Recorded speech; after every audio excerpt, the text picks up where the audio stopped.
2024 ఎన్నికలు జరిగే నాటికి మందనేది లేకుండా చేసిన తర్వాతనే ఓట్లు అడుగుతానని చెప్పి ప్రతి అక్కకు చెల్లమ్మకు నేను మాటిస్తా ఉన్నా. పూర్తిగా మద్యాన్ని నిషేధిస్తాం అని చెప్పి గట్టిగా కూడా చెప్తా ఉన్నా. వైఎస్ జగన్మోహన్ రెడ్డి అనే నేను ఆంధ్రప్రదేశ్ రాష్ట్ర ముఖ్యమంత్రిగా అంతఃకరణ శుద్ధితో ప్రజలందరికీ న్యాయం చేకూరుస్తానని దైవ సాక్షిగా ప్రమాణం చేస్తున్నాను. ఏపీలో నేటి నుంచి కొత్త మద్యం పాలసీ అందుబాటులోకి వస్తోంది. ఇకపై ప్రభుత్వమే మద్యం దుకాణాలను నడపనుంది. Inputs for picking up. Andhra Pradesh government has also now decided to increase alcohol prices by 50%. అత్యధికంగా మద్యం ధరల్ని షాక్ కొట్టేలా నిర్ణయించి మద్యాన్ని నియంత్రిస్తూ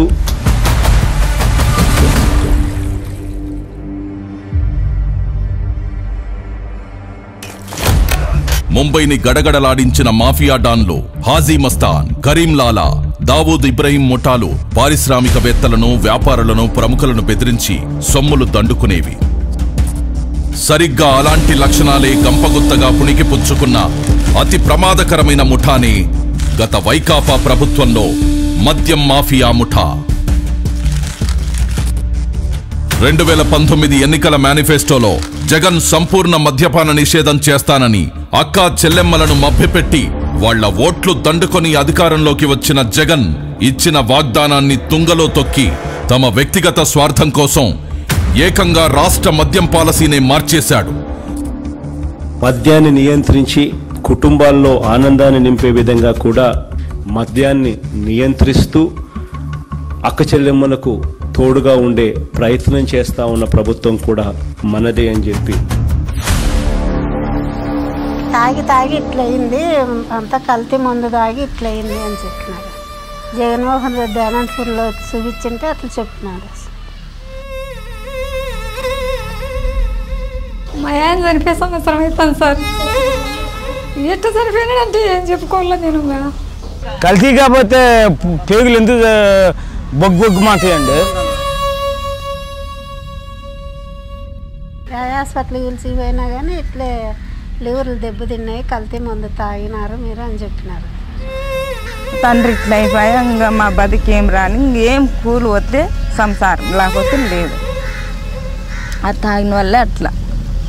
మా అన్నదమ్ముళ్ళు చచ్చిపోతుంటే చూడలేము. దయచేసి ఇంకా సంపాదించింది చాలు.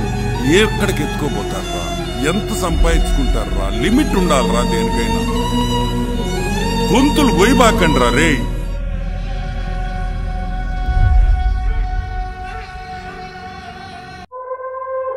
నీచమైన నాణ్యత లేని కల్తీ మద్యాన్ని జనానికి అమ్మి వాళ్ల ఆరోగ్యంతో చెలగాటమాడి 1000 కోట్లు దోచుకున్నాడు.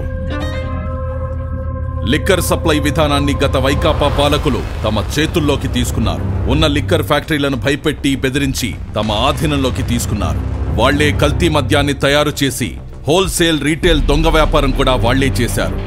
ఎక్కడా లేని Andhra gold, president medal, 9 horses, jobs calendar, gold pearls, kings wales, special status, royal right అంటూ రకరకాల బ్రాండ్లు తీసుకొచ్చి విచ్చలవిడిగా అమ్మకాలు పెంచారు.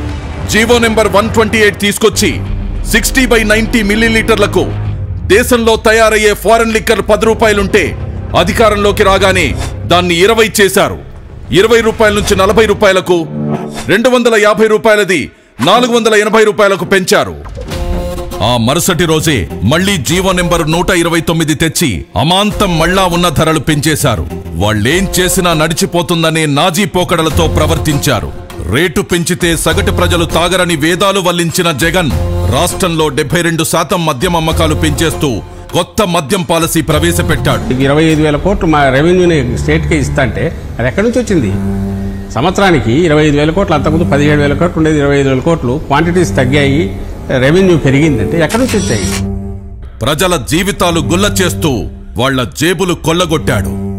రాష్ట్ర ఆదాయం తగ్గినా సరే రాష్ట్ర ప్రజల ఆరోగ్యం ముఖ్యం, పేదల కోసం పాటుపడాలన్న ధ్యేయంతో పనిచేస్తున్న ప్రభుత్వం ఇది.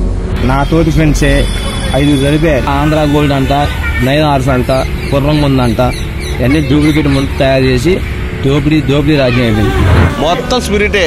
ఆ ముందు అయినా ఒకటే, వ్యసం తాగినా ఒకటే అన్నట్టు ఉంటుంది. నిశా ఏమి 15 నిమిషాలకి ఎక్కద్ది, 15 నిమిషాలు గందరగోళం చేసి మళ్ళీ కొనుక్కోవటం, మళ్ళీ లేచి మళ్ళీ ఇంకో కోటకు పోవటం. మా తాత కూడా చనిపోయారు తాగి. ఈ జగన్ ముందే ఇటు చేస్తున్నారు. 2 కోట్ల తాగిన తర్వాత ఏడ్చేసినాడు. ఈ పచ్చిపోతలోకి వచ్చేస్తుంది. అటు తలకాయ పని చేయకాడి ఏడ్చేసిన, పచ్చిపోతలోకి వచ్చి ఏడ్చేసిన. అది ఒక రకంగా మెంటల్గా మాట్లాడే ఒక రకంగా వస్తామని. గత వైకాపా ప్రభుత్వం 5 ఏళ్ల పాటు అమ్మిన మద్యానికి ఎలాంటి డిజిటల్ చెల్లింపులను అనుమతించలేదు. కేవలం నగదు రూపంలో విక్రయించి 99,413 కోట్ల రూపాయల్ని తీసుకున్నారు. ఈ రోజుల్లో తోపుడు బండ్లవాడు కూడా ఆన్లైన్ పేమెంట్ తీసుకుంటుంటే ఏపీ లిక్కర్ షాపుల్లో ఆన్లైన్ పేమెంట్ అనేదే లేకుండా చేసి క్యాష్ అండ్ క్యారీ అన్నారు. అదేమని అడిగిన వాళ్ళని, బిళ్ళడిగిన వాళ్ళని బెదిరించారు.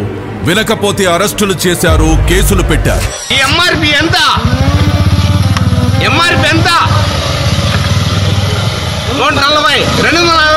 నిన్నేంటండి, నిన్న చిత్తూరు జిల్లాలో శ్రీ ప్రతాప్ మద్యం రేట్లు ఎట్లా పెట్టాడు ముఖ్యమంత్రి గారు, ఎందుకు ఇలా అందరూ ఉసురు పోసుకుంటున్నాడు ముఖ్యమంత్రి గారిని అంటే, వాడిని ఇష్టం వచ్చినట్టుగా కొట్టి, వాడిని అవమానించి, వాడిని ఇచ్చేసి, వాడిని కుటుంబాన్ని ఇచ్చి వెంటాడి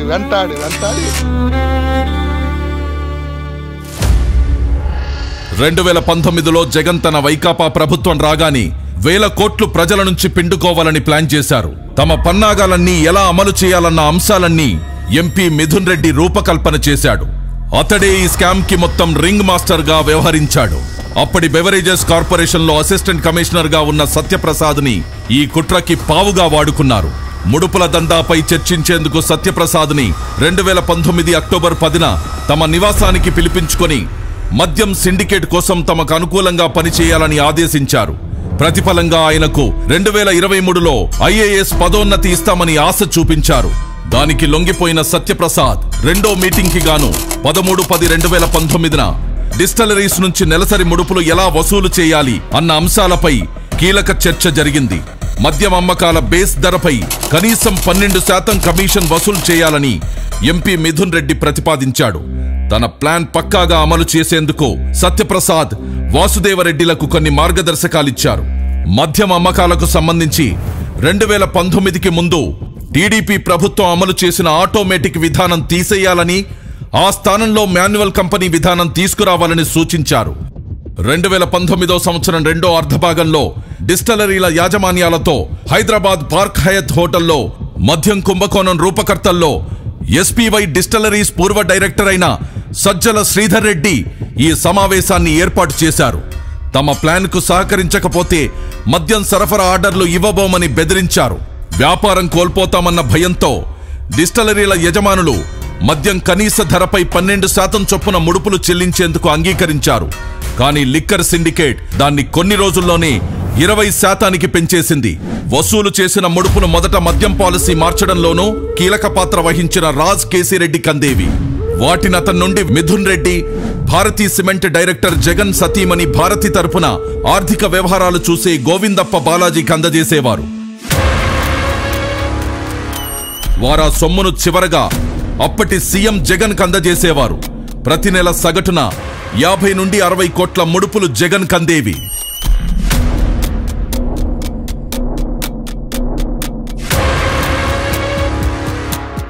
మద్యం విధానం ముసుగులో భారీగా దోచుకునేందుకు ఇమిటేషన్ బ్రాండ్ల విధానాన్ని పాటించింది. జాతీయంగా, అంతర్జాతీయంగా ప్రాచుర్యం పొందిన బ్రాండ్లనన్నిటినీ రాష్ట్రం నుండి తరిమేసిన ఈ ముఠా అచ్చం అవే పేర్లను తలపించేలా 1-2 అక్షరాలు, పదాలు మార్చి పెద్ద ఎత్తున ఇమిటేషన్ బ్రాండ్లు తీసుకొచ్చింది. దొంగలు కలిసి ఊళ్లు పంచుకున్నట్టుగా వాటికేకంగా 30 నుండి 150% మేర మూలధర పెంచేసి ఈ ముఠా సభ్యులు దోచుకున్నారు.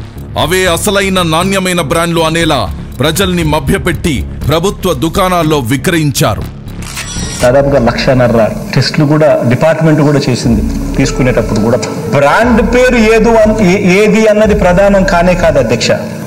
అక్కడ నుంచి ప్రోడక్ట్ వస్తా ఉందా లేదా అన్నదే ముఖ్యం. కానీ ఆ ప్రోడక్ట్కు పవర్ స్టార్ 99 పెడతాడా, లెజెండ్ 99,999 పెడతాడా, లేకపోతే బూమ్ అని పెడతాడా? నేను ఇదివరకు గవర్నమెంట్ వైన్ షాప్లో సేల్స్ మెన్గా చేశాను. ఇదివరకు గవర్నమెంట్ షాపు అంటే వాళ్ళు ఏది పంపించినా అది అమ్మాల్సిందే మేము ఖచ్చితంగా. ఆ బ్రాండే అసలుకి ఫేక్ మన స్టేట్లో. ఇది స్పిరిట్ మొత్తం. దేని మీద ఏ బాటిల్ అని చూడండి, spirit, French spirit, grain whisky spirit, అలా స్పిరిట్స్ రాసి ఉంటుంది. అదేంటంటే బాగా డేంజరస్ అనమాట. ఒక 4 రోజుల తర్వాత ఆయన కనపడ్డగా అదేంటే చనిపోయాడు, లివర్లు కొట్టేసినాయి అంటారు. మాకు బాధ వేసింది అప్పుడప్పుడు. మేము వాళ్ళ ఇంట్లో వాళ్ళతో కూడా ఫేస్ చేసాము ఒకసారి. వాళ్ళ ఇంటి మొత్తం వచ్చి మా షాపు కూడా వచ్చి గోల చేసేవాళ్ళు, మీ వాళ్ళే మీరు అమ్మటం వల్ల చచ్చిపోతున్నారు అది అని. ఆ మందు వల్ల మాకు అసలు గుండెలో నొప్పి అని, పక్కతోళ్ళు నొప్పి అని, తాయిని కానించి ఆడకాడ 3 తొలిచిన వాళ్ళు పడిపోతాం అట్ట అయిపోవడమే. కానీ దానివల్ల మాకు అసలు ఏమీ ఇచ్చేయలేదు. అవి తాగితే పైకి ఇట్లా పండుకుంటే చుక్కలు గిర్రని తిరుగుతూనే ఉండేవి. ఫ్రెండ్స్ ఒకడు 25 years 26 years ఉండిద్ది. తాగంగానే ఆ అబ్బాయికి పక్షవాతం, అంటే పక్షవాతం లాగా వచ్చింది. 26 years కంటే ఎవరికి పక్షవాతం కుర్రాళ్ళకి రావు. అలాంటిది ఎంత కల్తీ అయిందో మద్యం మీరు ఒకసారి ఆలోచించుకోండి. అయితే 2019, 2024 మధ్యలో తాగిన మందు వల్ల నా జీవితం సర్వనాశనం అయిపోయింది. చేతులు బలహీనత, లివర్ తేడా వచ్చేసింది. మా ఆరోగ్యంతో ఆడుకున్నారండి. ముందు సన్నాసి బాగాలి. అసలు నా తోడు కుర్రోళ్ళు చాలా మంది చచ్చిపోయారు. అది చెడ్డు మందు అమ్ముతున్నాడు, ప్రజలంతా చచ్చిపోతారు అదని ఇంకా అట్లా అనుకుంటారు కదన్నా. చచ్చిపోయినాడు ఇట్లా మందు తాగినారని అట్లా సార్ తాగేసాట అట్లాంటివన్నీ మళ్ళీ ఇంటికి వచ్చి నాతో కానీ చెప్తాండే, నా కొడుకు ఇట్లా చెడ్డ మందులు అమ్ముతున్నాడు, బతుకురు శనాలు చచ్చిపోతాము అది ఇదని అని చెప్తాండే. మళ్ళీ అట్లా అన్నీ తెలిసింది ఏంటికి తాగుతావు అన్నా కానీ మళ్ళీ నాకు ఇచ్చి పట్టిందమ్మా, సత్తామో బతుకుతామో, అది లేకుంటే బతకలేమో అనేది. అసలు బ్రాండ్ల కంటే ఈ అనుకరణ బ్రాండ్లకు అధిక మూలధరలు ఖరారు చేసి ప్రభుత్వ ఖజానాను కొల్లగొట్టారు. ఇలా కొల్లగొట్టిన సొత్తంతా రోజు కూలీలు, పేదలు, సామాన్యులు, మధ్యతరగతి కష్టార్జితమే. ఈ పెద్ద మనిషికి బేసిక్లీ అధ్యక్ష ఆంధ్ర రాష్ట్రానికి లిక్కర్ ద్వారా ఎటువంటి డబ్బులు రాకూడదు. ఈ డబ్బులు వచ్చినాయి అంటే అక్క చెల్లెమ్మలకు జగన్ మంచి చేస్తాడు, ఆ అక్క చెల్లెమ్మలకు మంచి జరగకూడదు. ఆ మందు అమ్మడము, ఎక్కువ తాకుండా ఉండడం, నమ్మకుండా దూరం చేయకూడదు. మా కష్టాలు ఎంతో పోడుకొని పెట్టుకుని మా దగ్గర లేకుండా ఈ మందు వల్ల మాకు నాకు చాలా బాధ వేస్తోంది సార్. దయచేసి మందు ఎత్తైంది సార్. మా లాంటి ఆడపిల్లలు బాగా సుమంగలిగా బతుకుతారు సార్. ఇంతే సార్ మేము చెప్పగలిగినది. జనాల్ని చంపకు తినేస్తున్నాడు, హాస్పిటల్ పాలు చేస్తున్నాడు. వేరే ఏం చేసింది ఏం లేదు, వాళ్ళు ఉపయోగపోయే ఏమీ లే. ఉన్న జనాలంతా రాలిపోతున్నారు. ఇంకా నాకన్నా చిన్న వయసు మా అన్నదమ్ముల్లో పాప ఇంకో పాప అని ఉంది. చాలా మంది ఇట్లా చిన్న వయసులే, పెద్దోళ్ళన్నా కాదు. కలిసి మందు దాకా చచ్చిపోయినారు సార్. మేమేం చెప్తాం, మా మాట చెప్పినా కానీ ఏం లే.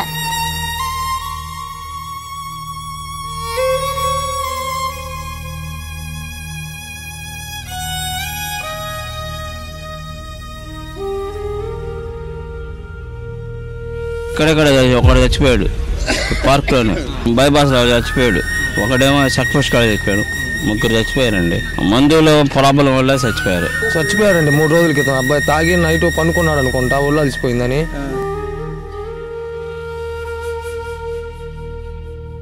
నాసిరకం మద్యాన్ని ఏరులా పారించి ప్రజల ప్రాణాలను హరించడమే గాక ఆ దోపిడి డబ్బును దాచుకోవడానికి, డిస్టలరీల నుండి ముడుపులు దండుకోవడానికి బంగారాన్ని సాధనంగా చేసుకున్నారు. డిస్టలరీల మద్యం సరఫరాదారుల నుండి 400 నుండి 1000 కోట్ల విలువైన బంగారాన్ని ముడుపులుగా తీసుకున్నారని ఒక అంచనా. బంగారం వ్యాపారులకు కమిషన్లు చెల్లించి వారి ద్వారా ముడుపుల డబ్బును మద్యం మాఫియా ముఠాకి చేరవేశారు. చివరికి ఆ బంగారం డబ్బు అంతిమ లబ్ధిదారుడైన జగన్ ప్యాలెస్ కి చేరేవి. మద్యం కుంభకోణం నిందితులతో కలిసి రాజకీయ వ్యవస్థను నేరమయం చేశారు. మద్యం ముడుపుల సొమ్ముతో కొంత మొత్తాన్ని 200 నుండి 300 కోట్లను గత సార్వత్రిక ఎన్నికల్లో ఖర్చుల కోసం వైకాపా అభ్యర్థులకు పంపిణీ చేశారు. ఆ పార్టీ నేత జగన్ కు అత్యంత సన్నిహితుడైన చెవిరెడ్డి భాస్కర్ రెడ్డి ద్వారా ప్రకాశం, చిత్తూరు, నెల్లూరు జిల్లాల్లోని అభ్యర్థులకు ఈ డబ్బును చేరవేశారు. అలా మరికొంత సొమ్మును సీఎం జగన్ నిర్వహించిన సిద్ధం సభలకు ఖర్చు చేసేవారు. ముడుపుల విక్రయంలో కీలకంగా వ్యవహరించిన ప్రధాన నిందితుడైన రాజ్ కేసిరెడ్డి తన ఈడీ ఎంటర్టైన్మెంట్స్ పేరిట సినిమా నిర్మాణ సంస్థను నెలకొల్పి మద్యం కుంభకోణంలో కొల్లగొట్టిన నల్లధనాన్ని వైట్లోకి మార్చి ఆ డబ్బుతో హైదరాబాద్ శివారులో భారీగా భూములు కొన్నాడు. ఇంకా వ్యాపారాలు పరిశ్రమల్లో పెట్టుబడులు పెట్టి వైకాపా మన్ననలు పొందాడు. మద్యం సరఫరా కంపెనీలు, డిస్టిలరీల నుండి కొల్లగొట్టిన ముడుపుల సొమ్ము చివరికి జగన్కే చేరింది. ఇలా 3,500 కోట్ల మేర కొల్లగొట్టారు. ఈ కొల్లగొట్టిన దోపిడి సొమ్ము మళ్లింపుకు మ్యూల్ ఖాతాలు అడ్డు పెట్టుకున్నారు. ఉత్తరాది రాష్ట్రాలకు చెందిన రోజు కూలీలు, నిరుపేదలు చిన్న చిన్న పనులు చేసుకుంటూ జీవనం సాగించే వారికి ప్రతి నెల కొంత మొత్తం చెల్లిస్తామని ప్రలోభపెట్టి వారి ఆధార్, పాన్, ఇతర గుర్తింపు కార్డులు తీసుకుని వారి పేర్ల మీద ముంబై, ఢిల్లీ తదితర నగరాల్లోని పలు బ్యాంకుల్లో పెద్ద ఎత్తున ఖాతాలు తెరిచి అనామకుల్ని డైరెక్టర్లుగా పేర్కొంటూ అనేక కల్పిత కంపెనీలను సృష్టించారు. ఆ అనామకుల్లో ఎవరికి తాము డైరెక్టర్లమనే విషయమే తెలీదు. రోజంతా కష్టపడినా పూట గడవడమే కష్టమైన వారు వీళ్లంతా. మద్యం సరఫరా కంపెనీలు, డిస్టిలరీలు నాటి ప్రభుత్వ పెద్దలకు ముడుపులుగా చెల్లించాల్సిన మొత్తాల్లో కొంత భాగాన్ని ఆయా ఖాతాల్లోకి మళ్లించారు. వాటి నుండి ఆ సొత్తును బహుళ అంచెల్లో ఇలాంటి డొల్ల కంపెనీల్లోకి పంపేవారు. చివరగా ఈ సొమ్మంతా దుబాయి, ఆఫ్రికా దేశాలకు తరలించారు. అక్కడ మైనింగ్, రియల్ ఎస్టేట్ వివిధ కంపెనీల్లో పెట్టుబడి పెట్టారు జగన్ అండ్ కో ముఠా.